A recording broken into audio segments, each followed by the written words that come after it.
করি না রাজনীতি, বুঝি না রাজনীতি, কিন্তু বাঘের বাচ্চা যেই যারা তোরা ফজলু ফাগলা বলতি এটা ইবে বাইরে যে কি জানেন বাঘের বাচ্চা। আর তোরা যারা বলছস আলবদর একদিন সিংহের মধ্যে বাঁচতে চাই, তোরা একদিন যেটা বলছস এটা মিথ্যা, তোদের এটা মিথ্যা স্বভাব যায় না।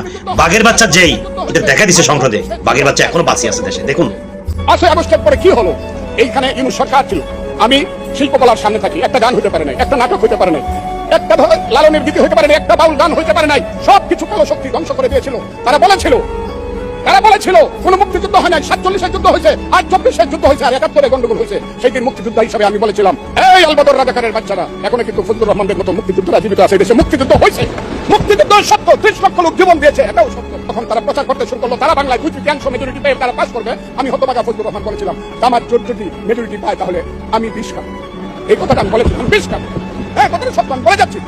এবং তারা কোনোদিন যুদ্ধে জয়লাভ করতে পারে না, রাজনৈতিক যুদ্ধে, কারণ তাদের পূর্বপুরুষ বাংলাদেশ চায় নাই। বাংলাদেশ যদি থাকে, এই বাংলায় শুধু বেলিচা মিলিয়ার জুই ফুল ফুটে না, এদেশের রক্তমূলা রক্তজবা ফুটে, এদেশের জঙ্গলে শুধু কোকিল থাকে না, এদেশের জঙ্গলে রয়্যাল বেঙ্গল টাইগারও থাকে। যতদিন রয়্যাল বেঙ্গল টাইগার থাকবে, মুক্তিযোদ্ধা জিতবে, রাজাকার কোনোদিন এদেশে জয়লাভ করতে পারবে না। আমি চ্যালেঞ্জ করে বলে গেলাম।